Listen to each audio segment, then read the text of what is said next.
Well, here we are again with the newest addition to the Poppy Playtime series with Chapter 5. I know the hype around this particular chapter has been crazy, and I can't wait to get right into it, so let's waste no time breaking down the lore. Well, if it isn't another Playtime commercial, this time for the Wrongside Animals toy line. 2 toys in 1. Simply use the zipper and your animal is now something completely different. It wouldn't be Playtime style to not include pure horror sequences in between the commercial, as we see surgery being performed on a stuffed bear while the prototype sings along with the commercial. The worst thing, the stuffed bear is breathing and moving its eyes around. Oh god. Huggy Wuggy is still just as mad as he was at the end of Chapter 4, and he breaks down the door, and I think it's time that we make a run for it. I must say, Huggy is not looking all that great after our last encounter with him, but he really is just as terrifying. Once we get away from him, we can find a nearby document, communication between 2 unknown people. For the sake of this, we're going to call them Number 1 and Number 2. Number 1 is annoyed that the prototype always has his eyes set on creating new chapters of history, but ignores the current one. Number 2 reminds them that they also once believed in that very same future, since it's hard to turn down the idea of a world where humanity lives without strife forever. Number 1 considers the cost of that future, with Number 2 telling them that it's one of the mind's many strengths, the ability to ignore its own capability for cruelty, and to remain patient. Their deal with 1006 still holds, and he won't back out of it now. They begin making preparations. We get a glimpse outside of Playtime into the surrounding underground cave area. I wonder if this could be one of Elliot Ludwig's mansions. We really should take in a little bit of our peace while we have it, because as soon as we leave this place, Huggy Wuggy is back on our tail again. We make it into an elevator, but Huggy must have been a redecorator in his previous life, deciding to smash out the walls and roof until he manages to get a hold of our grab pack and destroying it. After the close call, we can see a new toy cutout, speaking about protecting kids from all the scary things that go bump in the night,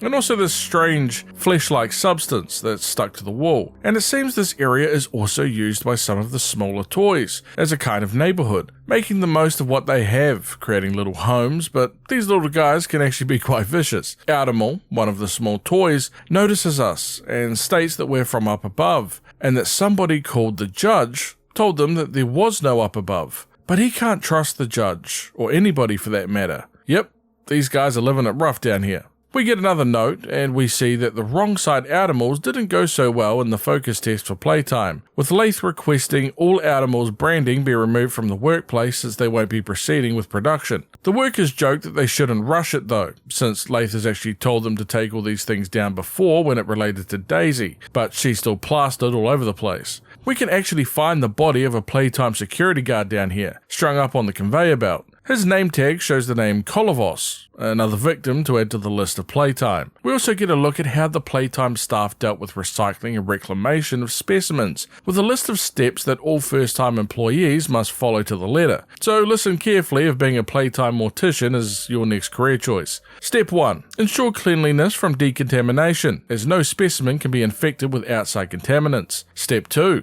Wear all the hazmat hardware. Step 3. Acquire the specimens. Step 4. Clean all the blood, stains, debris and teeth from the specimens. The fact that you might have to remove teeth from these things says it all. Step 5. Use proper tools and carefully remove the specimen's skin. Oh boy. But be careful not to damage the valuable tissue underneath. Step 6 is to distill the specimen, which is apparently the messiest stage of this process. Step 7 is to collect the extracted poppy gel in specialized containers. And finally, Step 8, dispose of the specimen's remains in the boilers. It finishes with a reminder to staff to simply call all of them specimens, since it's easier to sleep if they do that. Sincerely, Playtime's lead mortician, North Geisler. Well, if any of you still want to be up for that job after hearing all of that, I'm a little bit afraid, I won't lie. We can see these little guys have quite an artistic talent, doing drawings of a lot of different toys found within Playtime, and while they might be good artists, making friends and sharing seems to be where they struggle. We find a note from an animal running around down here as Boggy has stolen their things again, taking their pretty little things. It's time to kill or die. Turns out the animal actually did manage to kill Boggy, saying how good he tastes, and while eating Boggy's bones, it makes him think how everything could be his. Boggies, gnats, roaches, and yiggies too. But he doesn't want to garner the attention of more eyes, since it would make more enemies. But in the end, all of their marrow all taste the same. We also have a cassette tape of Poppy and Kissy Missy while they were hiding from Prototype's hunters near the end of chapter 4. Poppy tells Kissy that their friends are all gone and apologizes, saying that it was an ambush and somehow they knew that they would be there. As Kissy is crying, Poppy states that they need to call Ollie, before saying that they could be scared together and holding on to each other, just like always. The animals down here have even decided to set up a little community in the morgue. The fact that there's even a morgue down here is bad enough, but like I said, they are very territorial. Thankfully, we are saved by one, called Giblit. He recognizes us as the person that everybody has been talking about, the one that put Mummy in the grinder and gave the cat a nap. Down here, they call us the Playtime Butcher. He asks us how Poppy is doing and the others at Safe Haven, but quickly moves to a better spot to talk. He points out that he knew Poppy back before everything happened here, and can't believe that Poppy was going to blow this whole place up. Her heart was in the right place, but she's been behind the glass for too long. We begin hearing sounds as the room fills with the red mist. Giblit is immediately surprised, saying he never comes down here normally, but goes on to hide. Turns out that the Prototype has come to visit, killing one of the animals before continuing on his way. Once gone, Giblit points out how worked up we must have made the Prototype, since he would never come down here normally. By the way, Giblit is the guy that we saw on the cardboard cutout earlier, with the voice line about protecting kids from the things in the dark. We get to see Giblit's workplace and home, essentially. It's not much, but he doesn't plan on being down here forever. He points out that everything is a tragedy until it's meant to be. He asks us if we really think that ending up down here was actually an accident, both of them wanting to kill the Prototype. This is the end goal, and while Giblit is not a hero, he can absolutely help us get the job done. First, we need to be outfitted with more than just a nightlight. This will require us to find more gear in the boiler room. But before we leave for the boiler, let's look around Giblit's room. Giblit has a checklist of things that he owes to people down here, including ones to Boggy, who we just read about earlier, who now has a line through his name since he actually died. The most notable, however, is down at the bottom of the list. It turns out that Dowie did Giblit a favor once, and he tells Dowie to rest easy. There is also a newspaper article created by the toys down here about the events that have been taking place within the facility. The toy mystery has been solved. Toys have wondered what happened to Gentle John, with some believing that him and his Joyless fled the factory shortly after the Hour of Joy. But today, 23 burnt bodies were found in the Innovation Wing, with one of them being confirmed to be Gentle John. John refused to fight for us during the Hour of Joy. Spare no tears for him and the Joyless. There is no hope for us above, states the toy liberator, the Prototype. A vigil for Gentle John will be held on Joy Day, and all toys are encouraged to attend. I need more issues of this toy newspaper immediately. We see a poster up on the mirror in Giblit's room, a poster of how he used to look before his injuries. When you take into account that he put it there to block his current reflection to see his old self, it's actually quite heartbreaking. I mean, old Giblit has clearly been through the trenches, covered in stitches, missing an eye, and much more. Keep your head up, little buddy. The first stop is the security area where we find another cassette tape. Bobby Bearhug is telling Giblit to kill them all and be done with it, rather than trying to tie them up. Giblit asks what these people actually truly did to them. They are warehouse workers. None of them even went into plate care, before saying that they should just leave them. We hear the Prototype arrive, as Bobby Bearhug points out that Giblit tied up the survivors because he's soft. This angers the Prototype, telling him to kill the prisoners, with Giblit saying how he can't do it. The Prototype reminds him that we all agreed, and we will all do this together, and begins killing the warehouse workers as Giblit cries in the background. We head into the boiler room and we can actually find the bigger body's version of Bron, and he is huge. Remember that this Bron is not the Thomas Clark version of Bron, since he was much smaller and severely injured by Boxy Boo, and then ripped apart by toys during the Hour of Joy. Playtime went on to create other versions of Bron after Thomas Clark's version died, so the human component of this Bron is actually unknown. There are animals that are eating from the open wound in Bron's stomach, stating that when Bron eats, they all eat. Ugh. We take a new grab pack from his mouth and give him a pat before moving on. Throughout, we can find these animal toys, which are essentially collectibles. Nothing of note from a lore perspective, but I will take a moment here to share the failed Playtime toy line that is used for much of the little toys running around this level of the facility. First, we have Bindle Boogie. In its normal form, it sports a big smile and a plant theme, while its inverted form keeps the color scheme but looks more like green ooze rather than plant-based. Next is Blanky Blanks, who really does live up to the name. The creative and design team really put in minimal effort for this one, even its inverted form is bland. Dizzy Boo Boo rocks a cat theme, with bandages mixing in the Egyptian mummy aesthetic. You really see it more in its inverted form, even though it looks like Dizzy Boo Boo just fell down 20 flights of stairs. Then there's Doodle Bones. Elephant? Won't lie, this one has me puzzled, but his inverted form is kinda like a punk rock skeleton.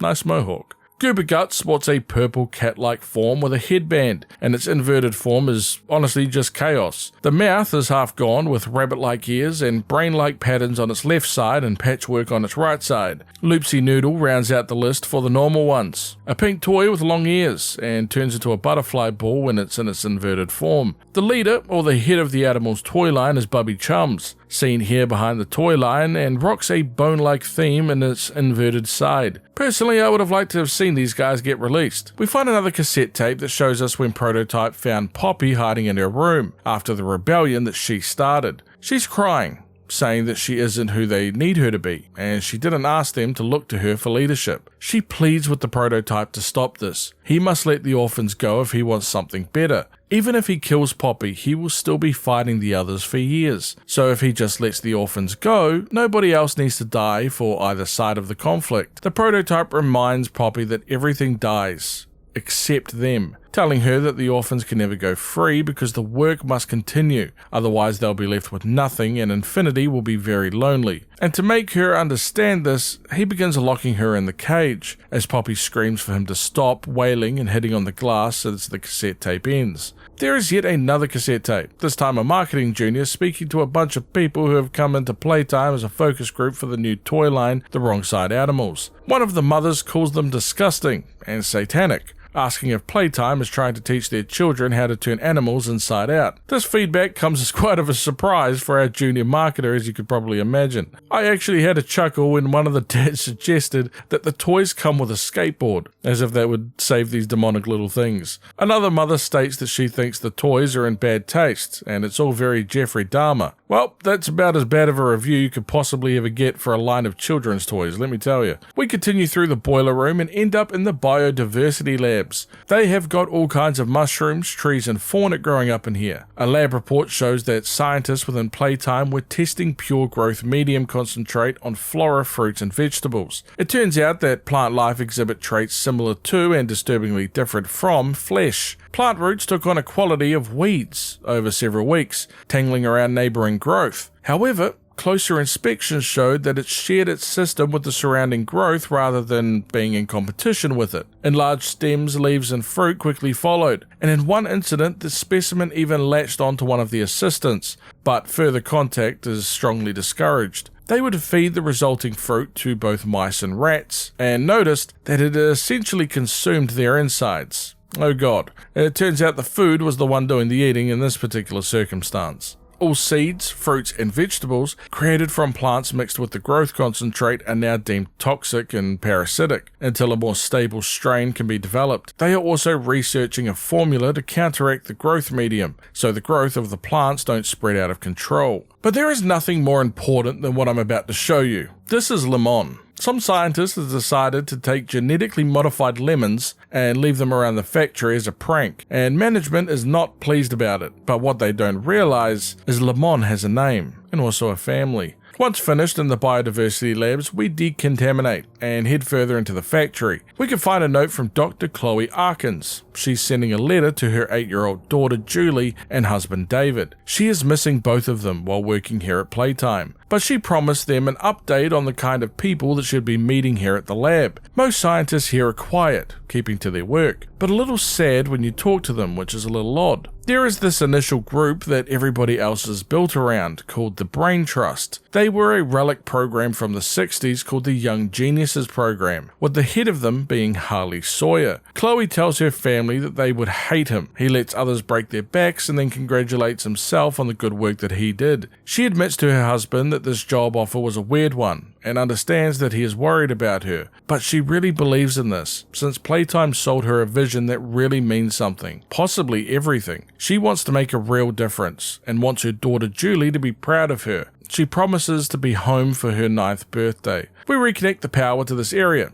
and we are grabbed by Chum Chompkins, a friend of Giblit's, who is his inside man with the prototype. Giblit introduces us and talks to us about the plan with killing Prototype. He points out that everybody who has tried to kill him in the past has died doing it, and with the amount of pink stuff that he's been using, you could literally cut him in half and he would still walk it off. However, he isn't indestructible. The people of Playtime have done research and poked Prototype with all kinds of needles and taking notes, and all of that research data is right here in engineering. This is our chance to take him out. We just need to find the prototype data. We take a look around while Giblit and Chum wait outside. Inside the engineering area, we can see that Playtime actually projected some grab pack hand ideas. The engineering lead, Adam Worthy, calls the team a bunch of morons for some of the ideas that he has seen, including the gravity hand. I don't even know how you would be able to make that, but ultimately it was denied. Gun hand gunny oney. He calls out the creator for this absolute travesty of a name, while pointing out just how bad of an idea it is to give a bunch of overworked and severely underpaid people a gun hand.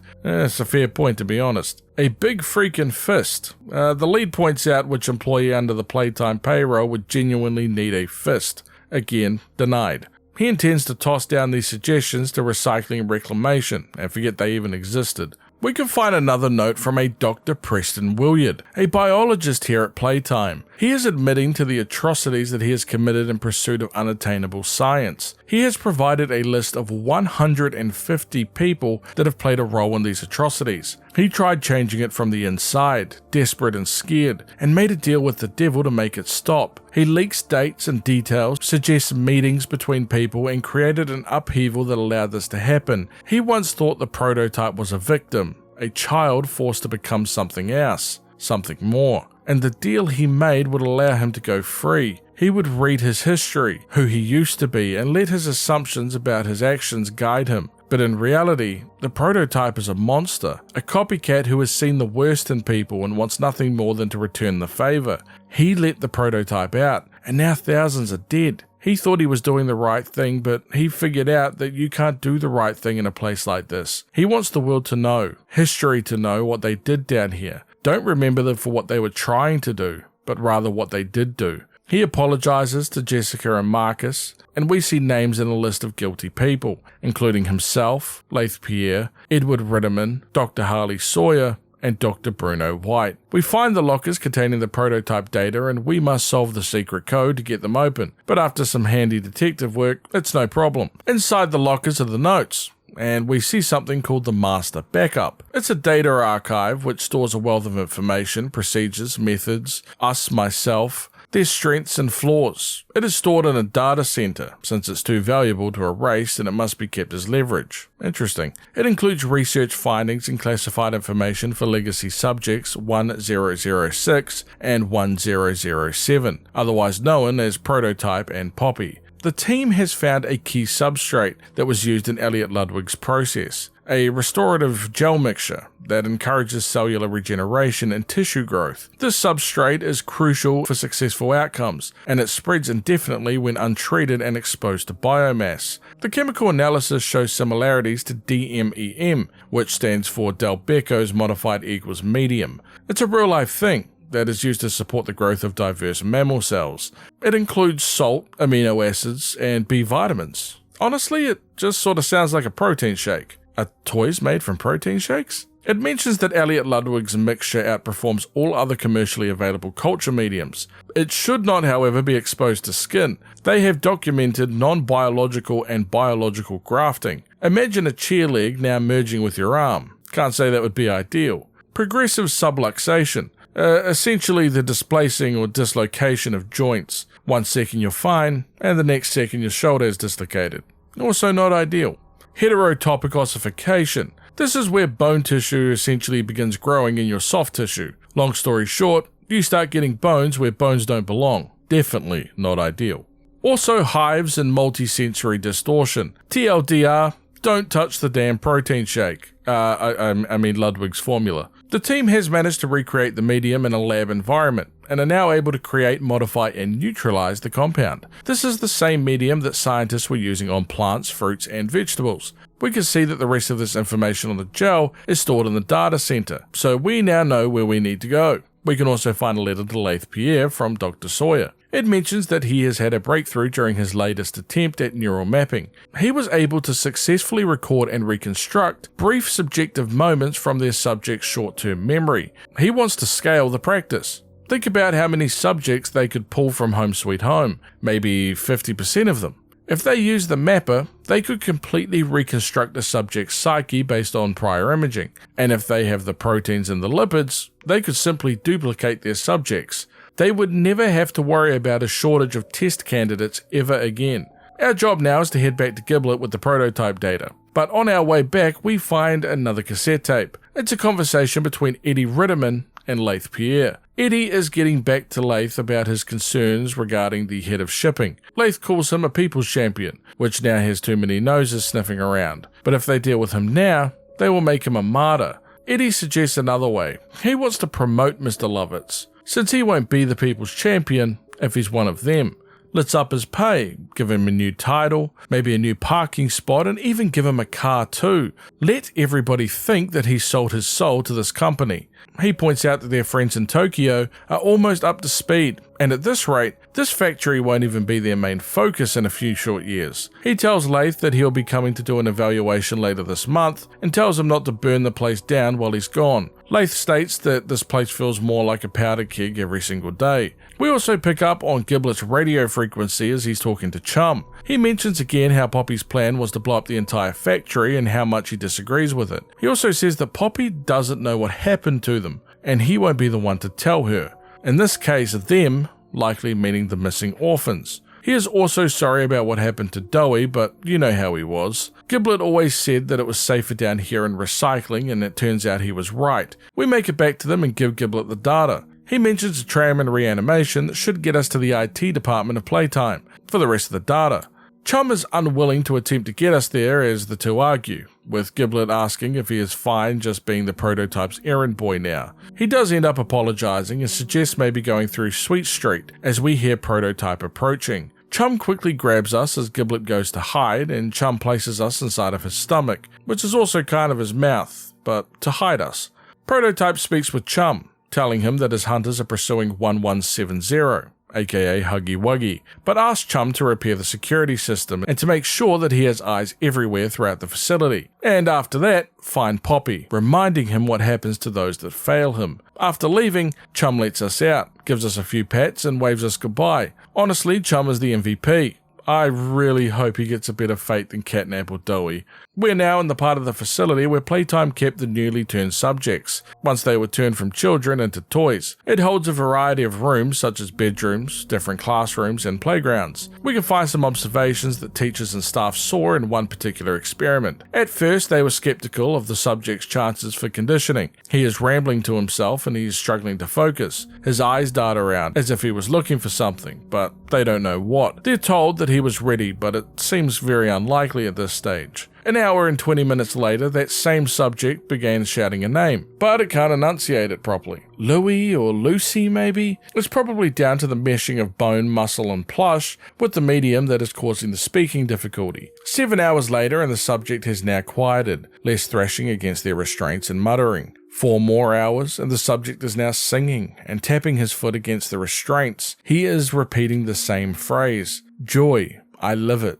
I feel it. I am it. After 2 more hours, the subject has been approved and the conditioning is considered complete. Throughout the place is a variety of Playtime-themed furniture. A Huggy Wuggy wardrobe, PJ Pugapilla footrests, Dog Day desk. What are they doing selling toys? Sell this. At least these won't murder people. There are mounds of this flesh-like substance filled with smaller toys that are mixing with it, and it's absolutely littered around this observation area. Not to mention a device in one of the back rooms. This device can apparently show us the stored memories of subjects, so we need to look for some. But behind the device is a note written by the prototype. It speaks about somebody named Lily. She has been in isolation for 410 days, only being provided the very bare minimum amount of food and water. She is childishly naive and completely ignorant of her crimes. He has moved her since he needed the space, but it changes nothing. Lily will not join them as she will not be allowed a quick death. We find the first memory and start up the machine. It links with our brain and we can see that the test subject the memory belonged to is 1170,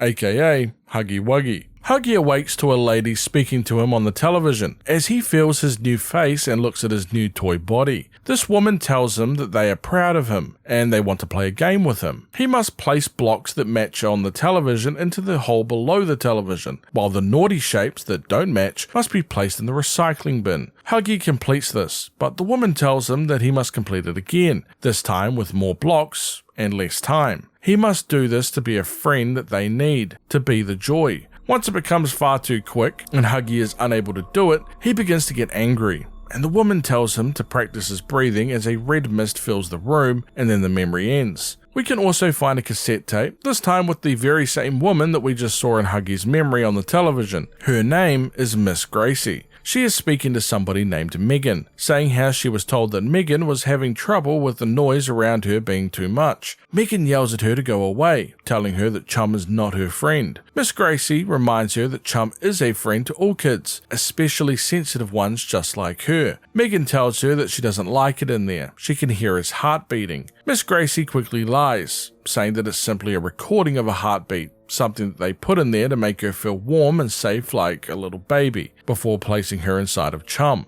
It ends with Megan reassuring herself that she is okay, while Miss Gracie tells her just to close her eyes and breathe deeply. Everything is better when you're with a friend. Damn, at least Chum is genuinely trying to help people, but I do not trust this Miss Gracie woman. We get the second memory and start up the machine once again. Huggy awakes, but this time with some little friends from the Smiling Critters line. Miss Gracie tells them to dance in the light, and of course to stay smiling. There is however one toy, a crafty corn, that isn't participating in the dancing and instead is crying on the floor. Miss Gracie tells him to get up, and not to be a lazybones. He yells out to Miss Gracie that he doesn't want to be here, he doesn't want to be him, he doesn't want to be like this. She calls him grumpy before asking someone off screen what she should do since he isn't getting up. She tells Huggy to put the crafty corn in the bad toy box. He quickly pleads with Huggy to let him go, saying that he will dance, but he still ends up in there anyway. The toys continue dancing with Miss Gracie, who praises them for spreading joy and love. The other toys, however, begin feeling sad, with Miss Gracie saying that they aren't ready to be the joy everybody needs, and now they are the bad toys. I do actually attempt to spare these poor things with some bonks on the television, but ultimately Huggy does have to put them in the box. More critters are added as Miss Gracie tells Huggy that they will continue to dance, day after day. As he puts more and more critters into the box, Miss Gracie tells him that he won't fit in here anymore, and that they have a special box just for him before the red smoke begins to fill the room again, and the memory stops. Nearby is a bunch of rooms that Playtime used to essentially brainwash the orphans, forcing them to watch recorded videos of Miss Gracie. In one, she talks about being grumpy when she's tired, asking them to take a nap with her, and using Bubba Chops to help. She asks them how great it would be to be a toy. They never get cranky, and they're always full of joy, before encouraging them to sleep, and when they wake up, maybe, just maybe, they will also be toys. Being alive is the bad dream, and being a toy is the paradise. Oh my god, it's so much worse than I could have ever imagined. Another video asks if they want to feel comfortable and safe, encouraging them to give themselves a big hug. Isn't that boned and meat gross? Ugh, it would feel much nicer to be made of felt and fluff. She asks them to hug the nearby Huggy and Kissy toys, saying how she wishes that she could be a toy just like them. She begins using hypnosis on them, telling them to sink deeper into their own mind. They are a toy, and they have always been a toy. Toys don't feel pain, and they don't need answers. Toys are just joy, and if anyone tells us that we can't be toys, then we'll pop their heads off before the most evil laugh that you could ever possibly believe. Well, if you needed further proof that Playtime is one of the most messed up companies in fiction, you just got it. At least we have Kissy Missy just waving to us on one of the slides. A little bit spooky with the red background, I will admit, but ultimately not too bad considering. We find Miss Gracie's office, the Counselor of Wellness and Integration, Gracie Green. Inside is the third memory, but also a note. It's another letter to Laith Pierre, but this time from Dr. White. Dr. White suggests using the neural mapper and running the process in parallel with normal procedures. One copy of the memory will be put to work, while the other is stored off for safekeeping.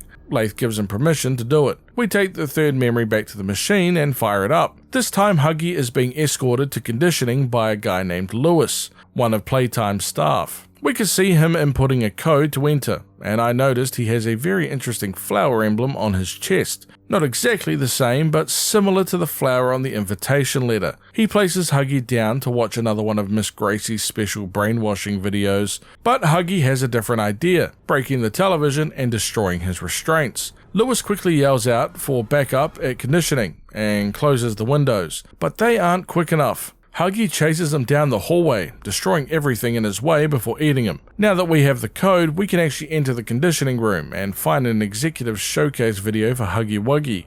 It's a slideshow of his cells, his teeth, and some pictures of him during his containment stage. Really does look like he's enjoying himself. It mentions how aggressive he gets under stress before we see Kissy Missy with him as the video cuts out. Well, speak of the devil. I for one do not want to go out the way Lewis did, so it's time to run. Really fast. Turns out Huggy is actually quite fast himself, and just before he can kill us, a nearby projector shows a picture of Kissy Missy, which gets his attention. That is now our goal. We must open up a nearby door while keeping Huggy distracted so he doesn't murder us. Fun.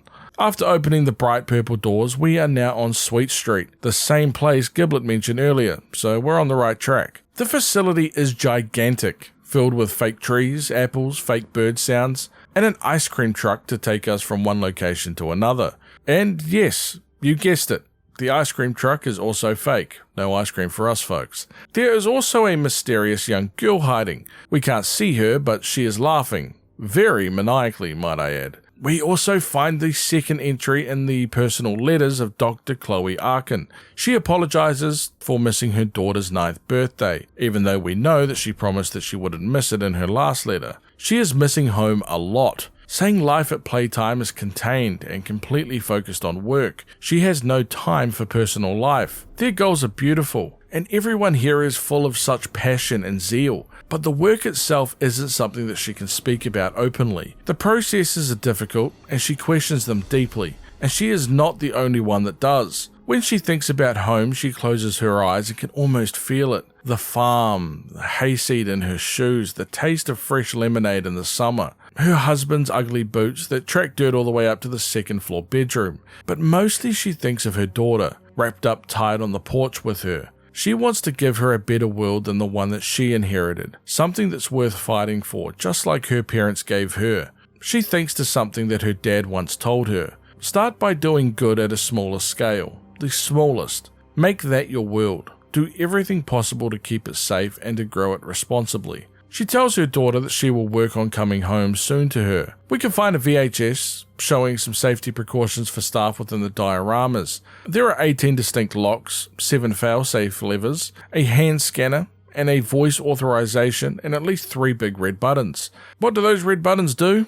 Who knows? Could they have been green buttons? Absolutely. Staff must wear toy costumes and blend in when working with subjects, and must memorize all the lines of the respective costume that they are wearing. Otherwise, it could upset the specimens. In the case they do get upset, and you are partially ripped apart, do not panic. Simply scream out the panic code and wait until security arrives. I guess it's GG if the subject is already in the process of turning you into one of those animals. Our next stop gives us another cassette tape, with Mrs. Gracie speaking to herself. She is reminding herself that she is indeed Miss Gracie, and has forgotten her first name, which you know is a really bad sign since we actually know her first name, and her first name is Gracie. It's actually her last name that she doesn't seem to remember. She begins speaking to herself, almost with 2 personalities, as she asks herself who she's talking about, and if this is another lesson. She reminds herself that the voice is not real. It's only her in here, only her inside of her mind. She continues to speak to herself before telling herself that she is just being silly. Miss Gracie is the one on the screen and she isn't actually in the room with them.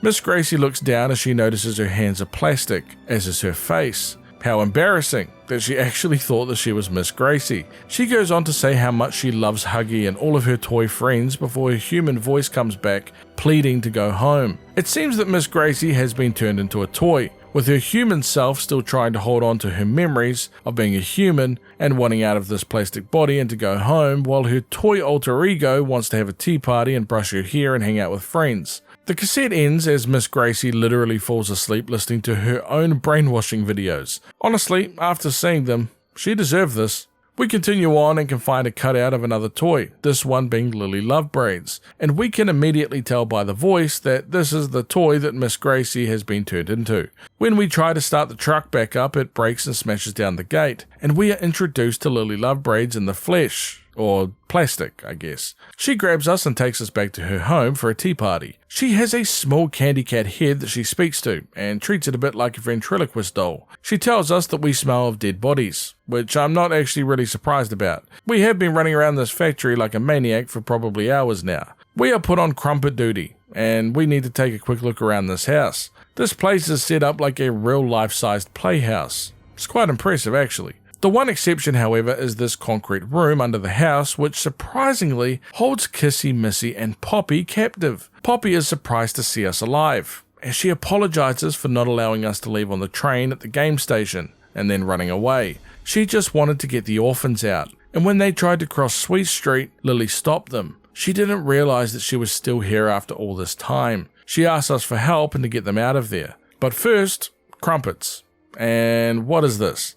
Oh, a crematorium under your house. Yeah, perfectly normal. Oh, crumpets in the crematorium next to toy bodies.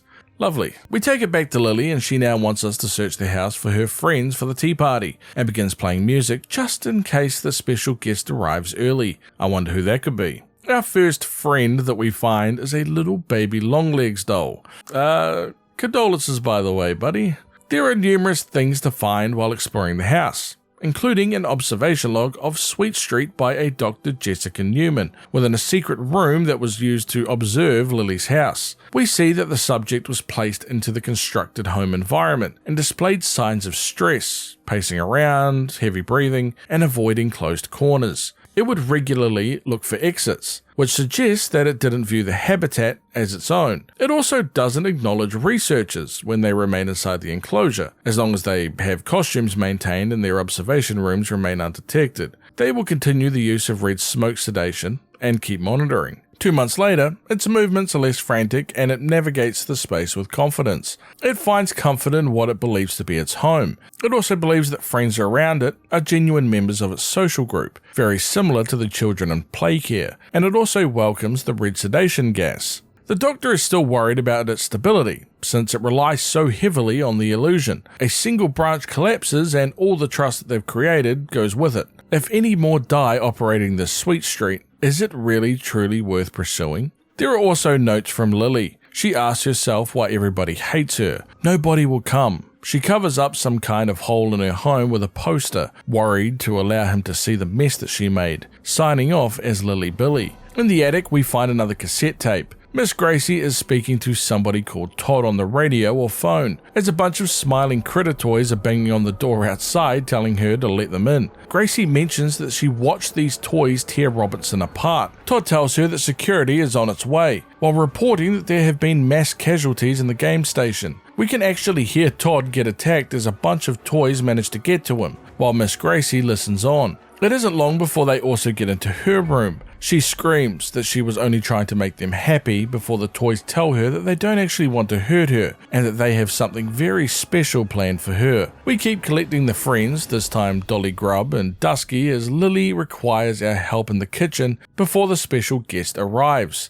We do some cleaning up and end up finding a secret room upstairs and managing to find the poster that Lily used to hide something. Turns out it was an access hole to the outside of this fake home. More importantly, it leads us to her bedroom, which is actually locked from inside the house. We make a pretty crazy discovery. Inside of her bed is a human skeleton, surrounded by Playtime plushies. And judging by the ID card next to it, this is the body of Miss Gracie. Now that her consciousness is within Lily, I guess her real body was left in the bed. Lily arrives, strangely, speaking to her own old corpse, telling it to go back to sleep, and begins looking around for whoever got into her room. Considering Kissy, Missy, and Poppy are in a dungeon cell and we are literally the only other person in the house, I think the culprit is pretty obvious. We see another journal entry from Lily. She speaks about how a dance and song play in her head every single day, and she wants to live like any good toy should. To love like Miss Gracie says to love. But all these other toys, they just scream and cry whenever they look at her. They look at her like she's the bad toy. But everything changed when she found it in the pit, tossed down with the garbage. She is referring to Miss Gracie's body, by the way. Well, technically her own body. She would brush her hair and dress it up. Her one true friend, after all. It was the sound of her voice that she was born from, the voice she hears singing when she's alone. Wow, she is playing dress up with her own dead body. I can't even believe that's a sentence I'm saying. After finding the key to the cell down below, we head down and free Poppy and Kissy Missy and head upstairs. Unfortunately, Lily manages to grab us and essentially makes us play a version of green light, red light. But in the end, it's all for naught. She grabs the three of us and places us down at the dinner table for the tea party. Lily mentions how the special guest is going to kill us all. Well, except Poppy, since she is his favourite after all. Well, our special guest has arrived, and for the first time we finally see the upper half of the prototype in all of his jester-like glory. Poppy asks him where the orphans are, with Prototype telling her that he did what he had to do, and they are now in a better place. She calls him a monster, with the Prototype stating that he built them a home to keep them safe, and she repaid him by bringing in an outsider, and plotting to destroy the only heaven that he or she will ever get. He had hoped that her time in the case would help her see reason, but he realizes now that it was his own fault. She acts like a child because a child is exactly what they made her. He will fix her and make her better. He cracks Poppy's porcelain face as Kissy Missy screams out. He looks at us calling us the Playtime Butcher, wondering what we would look like wrong side out. No thank you? Kissy Missy gets up and rips out a cable from Prototype's stomach in anger, causing the room to fill with red gas. He flees as Kissy Missy chases after him. We now need to escape Lily, using the fake clouds as a way out, and also using these fake clouds to deal with her. That is one heck of a fall. Let's hope that that's the end of old Miss Gracie. Giblit manages to find us nearby, saying that he isn't a hero, but he wants to check up on Poppy. We see some pretty significant damage to her face, with Giblit telling her that they will find a way to fix her. Poppy is surprised by Giblit's appearance, asking him what the Prototype did to him. Giblit points out that the things that they did to them doesn't need to be who they are. The overall plan remains unchanged. We need to get to the tram here in reanimation, to ultimately find the backup data in IT. There is another cassette tape. This time it's none other than Playtime creator Elliot Ludwig speaking with somebody called Oliver. He tells Oliver that he would never presume to know how he is feeling, but he's here to talk if he wants to. We can hear Oliver talk, and it's the Prototype. He tells Elliot that it was always about her, never about him and his better place. She is all that he ever talks about. Elliot tries to console him, calling him his boy. Oliver bites back, telling Elliot that he can no longer call him that. Ollie is gone, and he's a test run, a prototype. And when Elliot gets her back, he would just pick up a hammer like the rest of them did. Elliot understands that nothing can go back to the way things used to be, but he can still be a family if he wants. And he thinks that Oliver and her would actually get along very well. Oliver asks if he can meet her, with Elliot telling him that he can soon. He hopes. Well, when we found out that Ollie was the Prototype, it was a lot more literal than I realized. I always imagined that Ollie was a made-up name, or a voice that the Prototype had taken over the years to mimic. But in reality, his actual name was once Oliver. The she that Oliver mentions is clearly Poppy, but this conversation has clearly taken place between the creation of 1006, the Prototype, and 1007, Poppy. There is another tape within the reanimation facilities, which has Poppy gel filling the walls. Prototype is interrogating a toy that has knowledge about the 23 missing people, and this toy has knowledge about it. After the hour of joy, Gentle John and many others were afraid of the Prototype, and they wanted to go. He asks where they've been hiding, Playcare, Game Station, or the factory. The toy tells him that they are gone, and that they went to the outside. Prototype wants to know the names of everybody that knows about this, and hurts the toy, which begins giving up names. Roxy, TT, Tamago Turtle. Prototype points out that the toy also knows, and nobody must know about the 23 that made it outside, and kills the toy. This is interesting, since we saw in the toy newspaper that Gentle John and 22 others' remains were found within the facility. Was that a lie, or did they actually make it to the surface? We have some experiment notes that show us some of the earliest experiments here at Playtime. Experiment number 4 had pus and bubbling on the plush skin. Its throat gurgled as he drew his first breath, and his stitches unraveled with wild eyes. Its bone, meat and blood oozed onto the table as he drew his second breath, and by his 6th breath, he was gone. The growth medium is resisting its imposed limits, as they wonder how it was controlled. Experiment 8 was submerged in tanks, and giving the concentration while they were submerged. Turns out that this is kind of working, as biology becomes more pliable. Dr. Sawyer's contributions are proving useful with experiment 15. Its eyes are wide, while stitching holds and its limbs flail. It screams that it burns, blood spilling from its mouth and its eyes turn to glass. Holy heck, dude. When they cut the experiment open, they found all of its muscle, bone, and medium growth completely gone. The negation formula is as hard to control as the regular one. It consumes. The growth medium wants to grow while the negation formula wants to destroy. Experiment 28. They have medium bonding while controlling growth with the negation formula. Its eyes flicker and its fingers slide on the table. She asks who she is. He replies to her that she is a friend named Gabby. The experiment repeats the name as she closes her eyes. Experiment 34 lives and breathes, walking and talking, but they are still no nearer to infinity. He will not be alone. It is a necessity that he keeps going. Dr. Chloe Arkin's third letter is down here also.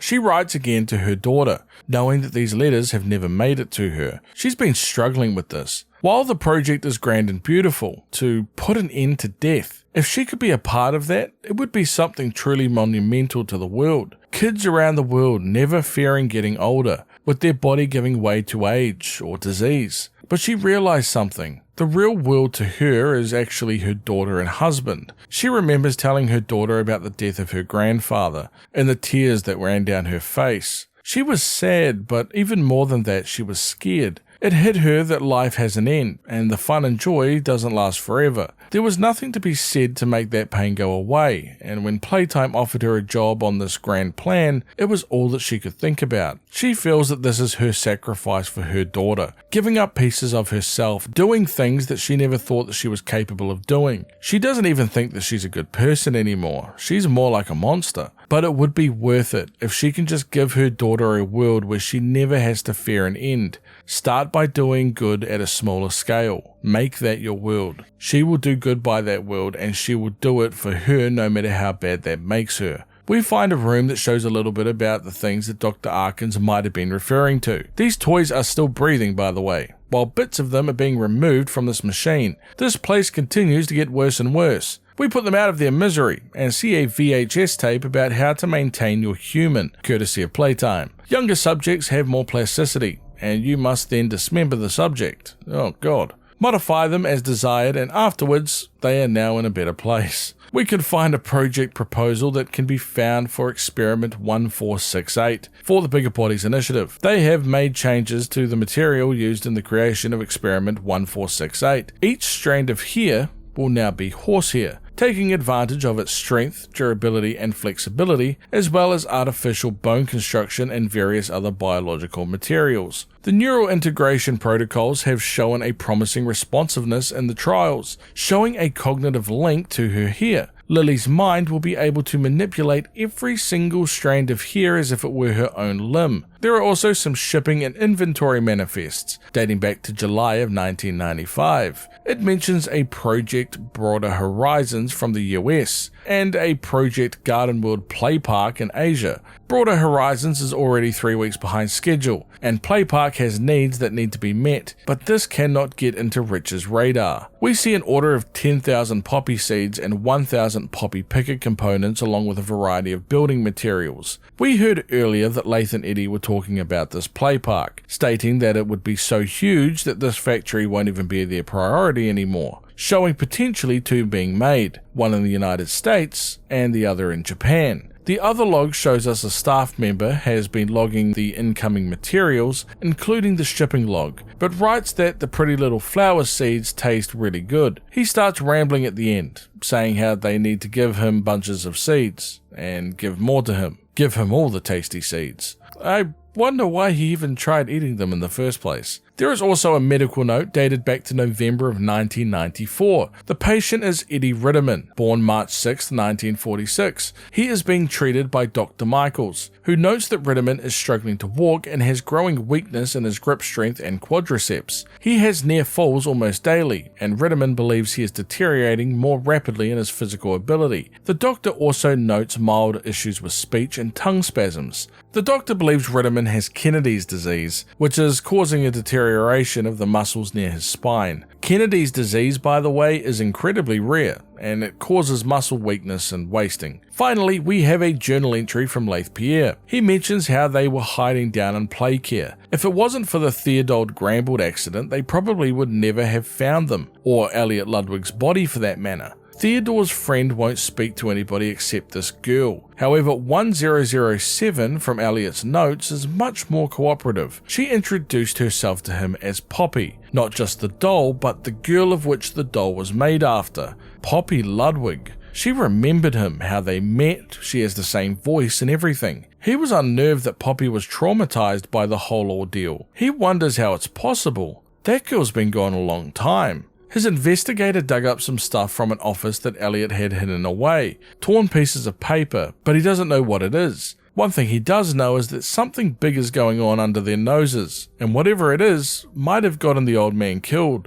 And just like that, we have finally got confirmation that Poppy is Elliot Ludwig's daughter, Poppy Ludwig, who has kept her memories from when she was a child. We continue through the facility before being blindsided by Huggy Wuggy. We of course start running towards the tram where we see Kissy Missy, who thankfully stops Huggy Wuggy in his tracks. The two at first look hostile, but Kissy manages to calm Huggy down and comfort him. The only thing that seems to keep him calm, to be honest. Unfortunately, as Huggy shows the first sign of kindness, he is stabbed in the back by the prototype, while also stabbing Kissy. We can also see Huggy, Kissy and Mummy Longlegs' arms at his front that have now been connected to his own body, not to mention Catnap taken up his back. We get onto the tram, with the prototype following close behind, and let me tell you, this guy can take some real punishment. We jump from the tram after freezing the prototype to the crashing tram, and even that isn't enough to do anything. He chases us down as Giblet and Poppy make a run for it, but he catches us and stabs us in the back, picking us up and putting us into a container filled with that flesh-like substance. We begin sinking into the gel as we hear Poppy's voice as memories start coming back to us, saying that if we should ever come back years later, our conscience finally getting the better of us, may we descend into the darkness and dust before welcoming us home. Despite stating that he isn't a hero, Giblet saves us from the container. He doesn't know what happened to Kissy or where Poppy's gone, but he joins us when we look for the backup data. We head into the data center, finding the backup computer, and when we activate it, we see that Harvey Sawyer is back once again, and alive, thus ending Chapter 5 of Poppy Playtime. I had an absolute blast with this game, and getting into all the new stories. If you made it until this part of the video, please write Gibbers, in honor of our hero friend Giblet. I hope to have an updated timeline done within a few days for you guys, so keep an eye out for that. If you enjoyed the video, remember to like it as it helps out the channel a bunch, and subscribe for more Poppy Playtime and other game lore videos in the near future. Have a great day everybody, until next time.